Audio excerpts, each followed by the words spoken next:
Hello students, welcome to my channel Gyan Ganga. Student, स्वागत है आपका हमारे चैनल ज्ञान गंगा पर। अब ये क्लास 10th का चैप्टर नंबर 3 है, मेटल्स एंड नॉन मेटल्स। चलिए इसको स्टार्ट करते हैं बिना टाइम वेस्ट किए। तो सबसे पहले मेटल्स एंड नॉन मेटल्स में क्या आ रहा है भाई। अब यहाँ बता रहा है कि भाई आपने क्लास 9th में क्या पढ़ा है, वेरियस एलिमेंट्स के बारे में पढ़ा है, और आपने जो है ये भी देखा है कि किस तरह से एलिमेंट्स को क्लासीफाई किया जाता है, ठीक है, मेटल्स के रूप में और नॉन मेटल्स के रूप में, उनकी प्रॉपर्टीज़ के हिसाब से, ठीक है। मेटल्स के यूजेस के बारे में सोचिए, नॉन मेटल्स के यूजेस के बारे में जाइए। ये सब पढ़ चुके हैं पहले हम लोग, तो ये ज़रा सा इंट्रोडक्शन दे रहा है यहाँ पर। तो चलिए इसको छोड़ते हैं, इसको हम स्टार्ट करते हैं यहाँ से। फिजिकल प्रॉपर्टीज़ जो होती हैं मेटल्स की, उसको स्टार्ट करते हैं, ठीक है। तो देखिए सबसे पहले आ रहा है अब फिजिकल प्रॉपर्टीज़। फिजिकल प्रॉपर्टीज़ मतलब होता है वो प्रॉपर्टीज़ जो ऊपर रूप से हमें दिखाई देती हैं, जो मतलब सिर्फ विजिबल है, सिंपली उनको हम देख सकते हैं ऊपर से, जो ऐसे नॉर्मली हमें दिख जाती हैं, आराम से ऊपर से पता लग जाती है कि हाँ भाई इसका शेप, साइज़, इस टाइप की चीज़ें होती हैं, वो होती हैं फिजिकल प्रॉपर्टी। तो अब मेटल की बात करते हैं। द ईजीएस्ट वे, सबसे ईजीएस्ट वे क्या है ग्रुपिंग करने का, कि उनकी फिजिकल प्रॉपर्टी को कंपेयर करो कि ये गोल है कि काला है कि सख्त है कि नरम है कि क्या है, मतलब ये फिजिकल प्रॉपर्टीज़ में आपके आ जाएंगी। तो इसके हिसाब से आप मतलब डिवाइड कर सकते हो किसी भी चीज़ को कि क्या है वो, ठीक है। तो फिजिकल प्रॉपर्टी से एक डिवीजन बना लिया हमने, ठीक है। अब जैसे मान लीजिए हमारे पास मेटल्स हैं, iron, copper, aluminium, magnesium, sodium, lead, zinc, या कोई एनी अदर मेटल जो इजीली अवेलेबल हो, इसको सब मान लीजिए आपने ले लिया, ठीक है। इसके बाद देखिए एक एक्टिविटी बता रहा है, क्या बोल रहा है कि कुछ आयरन, कॉपर, एल्यूमिनियम आपने ये सब ले लिया, इनकी अपीयरेंस नोट करो। देखो क्या नोट करने को बोल रहा है आपको, अपीयरेंस। अपीयरेंस का मतलब क्या होता है, अपीयरेंस मतलब वो कैसा दिख रहा है, काला है कि सख्त है कि नरम है कि क्या है, उसका अपीयरेंस कैसा, ऊपर से कैसा दिख रहा है वो। तो अपीयरेंस आपने देख लिया, चमक रहा है कि नहीं चमक रहा है, कि डल है, ठीक है। उसके सरफेस को क्लीन करिए, रब करिए किसी चीज़ से, सैंड पेपर से रब करिए, और उसके अपीयरेंस को नोट करिए कि भाई लस्ट्रस है कि नहीं, लस्ट्रस है कि नहीं, शाइनी है कि नहीं, लाइट को रिफ्लेक्ट कर रहा है कि नहीं कर रहा है। तो ये सारी प्रॉपर्टीज़ आपके याद आएंगी। अब जैसे बोल रहे हैं कि भाई metals in their pure state, जो भी मेटल्स होते हैं अपनी प्योर स्टेट में, उनके पास क्या होता है, हैव अ शाइनी सरफेस, बताया ना, चमकीला, देखो आ गया, हैव अ शाइनी सरफेस, एक चमकीला सरफेस होता है मेटल्स के पास। This property is called metallic lustre, इसको क्या बोलते हैं, मेटेलिक लस्टर, मेटल की चमक, धातु की चमक। तो भाई जो मेटल होगा वो क्या होता है, चमकता है, उसमें लस्टर होती है, तो इसलिए इसको बोलते हैं मेटेलिक लस्टर। तो ये कौन सी प्रॉपर्टी है, फिजिकल प्रॉपर्टी। ये ऊपर से हमें दिख रही है, चमकता वो हमें दिख रहा है वो, ठीक है, उसमें कोई रिएक्शन नहीं कराना है। तो मतलब हमने ये देख लिया कि भाई शाइनी सरफेस है, लस्टर है, चमक रहा है, तो इसका मतलब ये मेटल है। तो मेटल की एक प्रॉपर्टी हमें ये दिख गई कि भाई हमने लस्टरस के हिसाब से हमने अलग किया, भाई जो चमकने वाले हैं उनको हमने अलग कर लिया, ये भी एक क्राइटेरिया हो सकता है, ठीक है। और भी फिर एक्टिविटी बता रहा है कि आपको आयरन, एल्यूमिनियम ये सब लेना है, कट करना है, इनको शार्प नाइफ से काटना है, फिर देखना है, ठीक है, कि कौन कट रहा है कौन नहीं कट रहा है, किस तरह से क्या हो रहा है। अब इसमें क्या आ रहा है भाई, आपने सबसे पहले एक प्रॉपर्टी देख ली कि लस्ट्रस मतलब चमकने वाली, तो मेटल्स की आपने चमकने वाली अपीयरेंस के हिसाब से एक देख ली। अब दूसरी चीज़ आप देखेंगे कि वो कैसा हो सकता है, जैसे मैंने आपको पहले ही बता दिया था, सॉफ्ट है कि हार्ड है। You will find that metals are generally hard. आप मेटल्स को चाकू से काटने की कोशिश करेंगे तो वो नहीं कटेगा। जैसे लोहा है, मान लो, लोहे को क्या हम चाकू से आसानी से काट सकते हैं, नहीं काट सकते। तांबा है, मान लो, तांबा को क्या चाकू से आसानी से काट सकते हैं, नहीं काट सकते। तो मेटल्स कैसे हैं, हार्ड। हार्ड मतलब बहुत सख्त, ठीक है। तो मेटल्स की एक और प्रॉपर्टी क्या पता लग गई, सख्त यानी कि हार्ड। पहला पता लगा लस्ट्रस है, दूसरा पता लगा हार्ड है। Hardness varies from metal to metal. हाँ, हर मेटल की जो मेटल टू मेटल जो उसकी हार्डनेस होगी, किसी की कम होगी, किसी की ज़्यादा होगी, किसी की बहुत ज़्यादा होगी। तो ये होगी फिजिकल प्रॉपर्टी। आप छू के दे सकते हैं ना कोई चीज़ हार्ड, जैसे हाथ से आप दबाएंगे तो क्या लोहा दबेगा, नहीं दबेगा। कोई और चीज़ तो वो दब जाएगी ना। तो हार्डनेस आप छू के देख सकते हैं, मतलब फिजिकल प्रॉपर्टीज जो है छू सकते हैं, छू के पता लगा सकते हैं, देख के पता लगा सकते हैं, मतलब ऊपर से जो पता लग जाएगा, उसमें ज़्यादा तोड़ फोड़ करने की जरूरत नहीं है, ऊपर से ही छू के, ऊपर से ही देख के आप पता लगा ले रहे हैं। आपने छू के पता लगा लिया कि वो हार्ड है या सॉफ्ट है। तो ये होती है फिजिकल प्रॉपर्टीज़, ठीक है, जो ऊपर से पता लग जा रही है, मतलब अंदर घुसने की जरूरत नहीं, कोई रिएक्शन वेक्शन कराने की जरूरत नहीं है इसमें। तो आप ये पाएंगे कुछ मेटल्स कहते होते हैं, कुछ मेटल्स को हम क्या, कुछ मेटल्स को हम शीट बना सकते हैं, उसको पीट पीट के पतला कर देते हैं। They can B beaten into sheets, उसको पीट पीट के पतला करके शीट्स बना देते हैं हम। तो कुछ मेटल्स देखिए बोला ना कि हार्ड हैं, कुछ लस्ट्रस हैं, कुछ क्या होंगे, डक्टाइल होंगे, कुछ क्या, मतलब ज़्यादातर मेटल्स ऐसे होते हैं। एक्चुअली ये सारी प्रॉपर्टीज़ ही मेटल की हैं, ठीक है। तो ज़्यादातर कैसे होते हैं, they can B beaten into thin sheet, इसको क्या बोलते हैं, मैलिएबिलिटी। ये क्लास 8 से पढ़ाते आ रहे हैं हम लोग, ठीक है, मैलिएबिलिटी 7th या 8th से पढ़ते आ रहे हैं। तो मैलिएबिलिटी वो प्रॉपर्टी है मेटल की, देखिए ये हम 10th में भी वही पढ़ रहे हैं, लेकिन थोड़ा सा इसका लेवल हाई हो गया है, ठीक है ना। तो मैलिएबिलिटी वो प्रॉपर्टी है मेटल की जिससे उससे हम शीट्स तैयार कर सकते हैं, यानी कि शीट्स को हम प्रिपेयर कर सकते हैं, शीट्स को हम तैयार कर सकते हैं, तो उसको बोलते हैं मैलिएबिलिटी, ठीक है। तो मैलिएबिलिटी वो प्रॉपर्टी होती है मेटल की जिससे हम शीट्स बना सकते हैं। तो मेटल से शीट बना सकते हैं। मेटल क्या है, हार्ड है, लस्ट्रस है, मैलिएबल है, ठीक है, ये सारी प्रॉपर्टीज़ मेटल की हो गई। अब दूसरी आ रहा है कि भाई मेटल्स को हम क्या कर सकते हैं, मेटल से हम तार बना सकते हैं। They can be drawn into wires, बिजली की तारें जो होती हैं या तार बना सकते हैं, वायर्स बना सकते हैं। तो ये जो प्रॉपर्टी है कि किसी भी मेटल से हम वायर बना सकते हैं, इस प्रॉपर्टी को क्या बोलते हैं, अगर आपने पढ़ा होगा तो आपको याद आइए जल्दी से।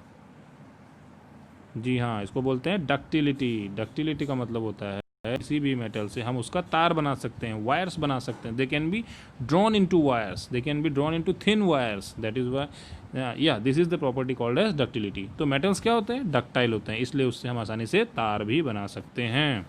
अब जैसे गोल्ड की बात करें तो आपसे एक क्वेश्चन पूछा सकता है, which is the most ductile metal. तो gold is the most ductile metal, याद रखना। गोल्ड क्या है, सोना क्या है, gold is the most ductile metal. सोना जो है, गोल्ड जो है वो सबसे ज़्यादा डक्टाइल मेटल है। आप सरप्राइज होंगे जान करके कि दैट जो जैसे कि मतलब एक वायर होता है 2 किलोमीटर लेंथ का, वो सिर्फ 1 ग्राम गोल्ड से बन सकता है। सोचिए 1 ग्राम गोल्ड से 2 किलोमीटर लेंथ का वायर बन सकता है। कितनी सरप्राइज करने वाली बात है ना कि 1 ग्राम गोल्ड से हम 2 किलोमीटर लेंथ का वायर तैयार कर सकते हैं। It is because of their malleability, their ductility, कि metals can be given different shapes according to our needs. क्योंकि देखिए मेटल्स की मैलिएबिलिटी की वजह से और मेटल्स की डक्टिलिटी की वजह से हम मेटल्स को क्या कर सकते हैं, डिफरेंट शेप्स हम लोग दे सकते हैं, ठीक है। तो आपको याद रखना है कि मेटल्स को डिफरेंट शेप्स हम लोग दे सकते हैं बिकॉज ऑफ कौन सी property, because of malleability and because of ductility. तो डक्टिलिटी की वजह से और मैलिएबिलिटी की वजह से हम मेटल्स को डिफरेंट शेप्स दे सकते हैं, राइट। उसके बाद आ रहा है क्या, कुछ मेटल्स का नाम बताएं जिसको हम यूज़ करते हैं कुकिंग वेसल्स में। तो आपने देखा होगा भाई कुकर वगैरह अक्सर किसके बने होते हैं, एल्यूमिनियम के बने होते हैं, है ना। तो देखिए अलग अलग चीज़ों का हम यूज़ कर रहे हैं। अब देखिए यहाँ पे दिखा रहा है metals are good conductor of heat. देखिए आपको पता है एक और चीज़, जो मेटल्स होते हैं उसको आप गर्म करिए, गर्म करेंगे तो आप देखेंगे तुरंत वो गर्म हो जाता है, ठीक है। अब देखिए जो हम मेटल से वायर बना रहे हैं, तार बना रहे हैं, इसका मतलब वो बिजली को भी कंडक्ट करता है। इसका मतलब metals are good conductor of heat and electricity both. एक प्रॉपर्टी और दिमाग में बिठा लीजिए कि जितने भी मेटल्स होते हैं वो सारे के सारे good conductor of heat and electricity होते हैं। चाहे कॉपर, ये सब आप देख लीजिए, है ना, ये सब क्या है, good conductor of heat and electricity हैं। तो ये सब यही दिखाया जा रहा है यहाँ पर एक्टिविटी करके कि मेटल जो भी होते हैं good conductor of heat and electricity होते हैं। तो इस एक्टिविटी में हमें क्या पता लग रहा है, इस एक्टिविटी में हमें ये पता लग रहा है कि जो मेटल्स हैं they are good conductor of heat and, और उनके जो मेल्टिंग पॉइंट क्या होता है मेटल्स का, they have high melting points. जो मेटल्स हैं उनका मेल्टिंग पॉइंट क्या होता है, हाई मेल्टिंग पॉइंट होता है, ठीक है। तो metals good conductor of heat होते हैं, metals good conductor of electricity होते हैं, और मेटल्स का मेल्टिंग पॉइंट क्या होता है, हाई होता है। ये सारी इसकी प्रॉपर्टीज़ हैं। जैसे जो बेस्ट कंडक्टर है heat are silver and copper. देखिए जो हीट के बेस्ट कंडक्टर वो कौन कौन है, सिल्वर है और कॉपर है, ठीक है। तो जो भी बेस्ट कंडक्टर हैं हीट के वो सिल्वर है और कॉपर है। Lead and mercury are comparatively poor conductor of heat. अगर हम लेड और मरकरी की बात करें तो लेड और मरकरी जो है ये बहुत ही पुअर कंडक्टर होते हैं हीट के, ठीक है। तो हीट का बेस्ट कंडक्टर कौन है, सिल्वर और कॉपर। आपसे पूछ सकता है which is the best conductor of heat, तो सिल्वर और कॉपर है। ये छोटी छोटी चीज़ें देखिए, एक एक लाइन एक एक शब्द से क्वेश्चन बनता है। यहाँ देखिए एक छोटा सा सेंटेंस उससे क्वेश्चन बन रहा है। पुअर कंडक्टर ऑफ, ऐसा कौन सा मेटल है जो पुअर कंडक्टर ऑफ हीट है, तो वो कौन है, लेड और मरकरी। देखिए यही छोटे छोटे क्वेश्चन बन जाते हैं एग्जाम्स में, पता नहीं चलता कहाँ से आ गए। लेड और मरकरी क्या है, पुअर कंडक्टर ऑफ हीट हैं, ठीक है। सिल्वर और कॉपर क्या है, very best conductor of heat हैं, ठीक। इलेक्ट्रिसिटी देखिए वो जो मैं आपको पहले बताया था वही क्वेश्चन फिर से आ गया अब। तो हमने यहाँ तक जाना कि मेटल्स जो होते हैं गुड कंडक्टर ऑफ हीट हैं, गुड कंडक्टर ऑफ इलेक्ट्रिसिटी हैं, मेटल लस्ट्रस है, मेटल हार्ड है, और मेटल को डक्टाइल है, मेटल सोनरस भी होता है, ये हमने बहुत पहले ही पढ़ा था। मेटल जो होता है मैलिएबल है। ये सारी प्रॉपर्टीज़ हमने यहाँ पे डिस्कस कर ली हैं, ठीक है। अब बोल रहा है कि क्या मेटल्स इलेक्ट्रिसिटी भी कंडक्ट करते हैं, तो सबको पता है metals are good conductors of electricity. ये बहुत आसान सी चीज़ें हैं, इतनी आसान है क्या बताऊँ मैं, 10th क्लास में इसको देखो डाल दिया है। तो आप देखिए कि मेटल्स करते हैं कि नहीं करते हैं, आपको पता है भाई। जितने भी मेटल्स है देखिए एल्युमिनियम कॉपर सब मेटल्स होते हैं, सबकी बिजली की तारें बनती हैं। तो कॉमन सी बात है कि भाई ये गुड कंडक्टर ऑफ इलेक्ट्रिसिटी है, तभी तो। और इनको क्या करते हैं, कोट कर दिया जाता है, तारों को कोट कर दिया जा सकता है। किससे कोट किया, किससे कवरिंग की जाती है, पीवीसी से, याद रखना। आपने जितने भी वायर्स देखे हैं वो नंगे तो होते नहीं, उनके ऊपर कुछ ना कुछ कवर होती है ना, कोटिंग होती है। किसकी कोटिंग होती है, वो किस चीज़ की कोटिंग होती है। अब ये बताइए, देखिए क्वेश्चन यहीं तैयार हो गया, जो घर में जो बिजली की तारें हैं उसके ऊपर किस चीज़ की कोटिंग होती है, पीवीसी, पॉलीविनिल क्लोराइड। देखिए इतने बेसिक लेवल के क्वेश्चंस हैं, ये एग्जाम से पूछ लेते हैं, फिर लोगों को याद नहीं आता है। तो पीवीसी क्या है, एक रबर लाइक मटेरियल होता है जिसकी कोटिंग होती है बिजली की तारों पे, ठीक है। और ऐसा क्यों करते हैं हम, इसको तारों कवर क्यों करते हैं, क्योंकि भाई ताकि उसमें बिजली दौड़ रही है तो उसको प्रोटेक्ट करके रखना, कोई छू देगा तो उसको करंट लग जाएगा, ठीक है। अब देखिए एक और चीज़ बता रहा है कि जो मेटल्स होते हैं वो सोनरस भी होते हैं। मैंने पहले बता दिया आपको, मेटल्स क्या होते हैं, सोनरस। सोनरस मतलब उसमें से रिंगिंग आवाज़ आती है, टिंटिंग की आवाज़ आती है, उसको स्ट्राइक करेंगे तो उसमें टनटनाने की आवाज़ आती है, रिंगिंग की आवाज़ आती है। तो ऐसे इसलिए ये क्वालिटी किसके अंदर होती है, मेटल्स की होती है। तो मेटल जब कैसे साउंड प्रोड्यूस करते हैं, उसको ठोंकने पर साउंड निकालते हैं, रिंगिंग साउंड निकालते हैं, ठीक है। दे प्रोड्यूस साउंड, टन टन टन टन की आवाज़ आती है, रिंगिंग की आवाज़ आती है, टिन टिन टिन की आवाज़ आती है। तो ये सब किस में होता है, मेटल्स की प्रॉपर्टी। इस प्रॉपर्टी को बोलते हैं कि मेटल कैसा है, सोनरस है। सोनरस का मतलब क्या होता है कि वो रिंगिंग साउंड निकालता है, साउंड निकालता है। तो मेटल्स सोनरस भी होते हैं। Metals good conductor of heat and electricity both होते हैं। ये चीज़ें हमने इतनी जान ली, सारी की सारी प्रॉपर्टीज़ थी मेटल की। तो देखिए जल्दी से हमने इतने टॉपिक ही अपने कवर कर लिए। तो मेटल्स की फिजिकल प्रॉपर्टीज़ में, मेटल्स में आपने कि ये सारी प्रॉपर्टीज़ आपने डिस्कस कर ली। चलिए ठीक है, आज के लिए इतना ही बहुत है। आप ये 3 पेज लगभग मैंने पढ़ा दिया शायद, ठीक है। तो ये तीनों पेज आपको अच्छे से रीड करना है, अच्छे से समझना है, जो भी इंपॉर्टेंट पॉइंट्स उनका नोट्स बनाना है, वीडियो को अच्छे से देखना है, रीडिंग करना है। कोई चीज़ ना समझ में आए तो पूछना है। ये मेटल ख़त्म कर दिया यहाँ तक, इसके बाद नॉन मेटल हम कल स्टार्ट करेंगे, ठीक है।